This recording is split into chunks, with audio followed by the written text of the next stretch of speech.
नमस्कार, सूजस special bulletin में आप सभी का स्वागत है। मैं हूं आपके साथ निशा शर्मा। आइए सूजस स्पेशल बुलेटिन पर एक नजर डालते हैं। राजस्थान सरकार प्रदेश में शिक्षा को जन जन तक पहुंचाने के उद्देश्य से निरंतर ठोस कदम उठा रही है। मुख्यमंत्री श्री भजनलाल शर्मा के नेतृत्व में कोई भी बच्चा शिक्षा से वंचित न रहे, यह संकल्प अब धरातल पर उतरता नजर आ रहा है। इसी दिशा में विद्याधर नगर विधानसभा क्षेत्र को एक महत्वपूर्ण शैक्षणिक सौगात मिली है।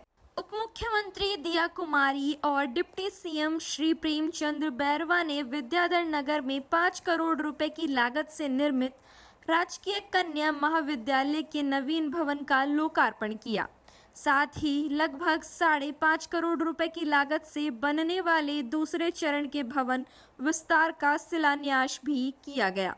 इस अवसर पर उप मुख्यमंत्री दिया कुमारी ने कहा कि महिला सशक्तिकरण के लिए राज्य सरकार पूरी तरह से प्रतिबद्ध है। बेटियों को गुणवत्तापूर्ण शिक्षा और समान अवसर देना हमारी प्राथमिकता है। यह महाविद्यालय भवन नारी शिक्षा को मजबूती देगा और क्षेत्र की बेटियों को बेहतर भविष्य के लिए प्रोत्साहित करेगा। उन्होंने बताया कि यह कॉलेज क्षेत्र के लोगों का वर्षों पुराना सपना था, जो अब साकार हो चुका है। सिर्फ 1.5 साल में भवन निर्माण पूरा हुआ और अब तक 250 से अधिक छात्राओं का निःशुल्क प्रवेश हो चुका है। उन्होंने यह भी कहा कि पहले बच्चियों को उच्च शिक्षा के लिए दूर जाना पड़ता था, लेकिन अब यह समस्या पूरी तरह समाप्त हो गई है। आपको बता दें कि प्रथम चरण की प्रमुख विशेषताओं में करीब 5 करोड़ की लागत से बने इस भवन का कार्य सार्वजनिक निर्माण विभाग द्वारा पूर्ण किया गया है, जिसे जयपुर वास्तुशिल्प के अनुरूप विकसित किया गया है। करीब 25,500 वर्ग फुट क्षेत्र में निर्मित भवन में भूतल, प्रथम और द्वितीय तल पर कक्षाएं, प्रयोगशालाएं, smart class, staff room, NCC कक्ष, कॉन्फ्रेंस हॉल सहित अन्य सुविधाएं उपलब्ध हैं। महाविद्यालय में भूकंपरोधी भवन आरसीसी संरचना से निर्मित है और सुगम आवागमन के लिए लिफ्ट की सुविधा भी प्रदान की गई है। दिव्यांगजनों की सुविधा के लिए वॉकवे और रहित पट्टिका भी बनाई गई है। पर्यावरण संतुलन के लिए भवन में पर्याप्त पौधारोपण और ऊर्जा संरक्षण के लिए एलईडी लाइट्स एवं ब्लॉक का उपयोग किया गया है।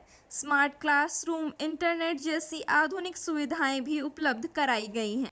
इसके साथ ही द्वितीय चरण की योजना में करीब 5.5 करोड़ रुपए की लागत से तृतीय तल सहित भवन विस्तार का कार्य किया जाएगा, जिसका कुल क्षेत्रफल करीब 15,000 वर्ग फुट होगा।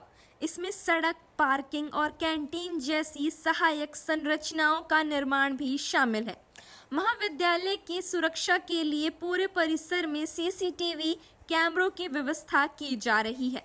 मुख्यमंत्री श्री भजनलाल शर्मा की यह पहल न केवल राज्य की बेटियों को सशक्त बनाने की दिशा में एक महत्वपूर्ण कदम है, बल्कि यह उनकी शिक्षा के प्रति समर्पण और दृष्टिकोण को भी स्पष्ट रूप से दर्शाती है। मुख्यमंत्री श्री भजनलाल शर्मा का मानना है कि जब बेटियां शिक्षित होंगी, तभी समाज और प्रदेश वास्तविक प्रगति की ओर अग्रसर होंगे।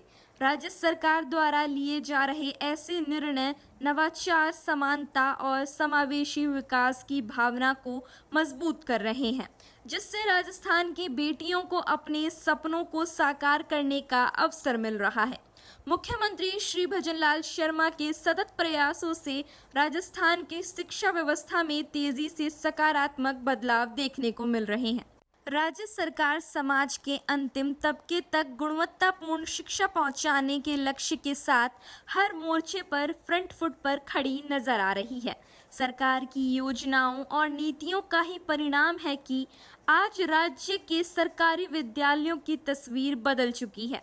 पहले जहां सरकारी स्कूलों की ओर रुझान कम होता था, वहीं अब बच्चे विद्यालयों की ओर आकर्षित हो रहे हैं और अभिभावकों में भी विश्वास बढ़ रहा है। यह बदलाव केवल बुनियादी ढांचे तक सीमित नहीं, बल्कि शैक्षिक गुणवत्ता, शिक्षक व्यवस्था, बालिका शिक्षा और तकनीकी संसाधनों की उपलब्धता के स्तर पर भी देखने को मिल रहा है। तो सूजस स्पेशल बुलेटिन में आज के लिए इतना ही। फिर आप सभी से मुलाकात होगी नई खबर, नई जानकारियों के साथ। तब तक के लिए मुझे दीजिए इजाजत। नमस्कार।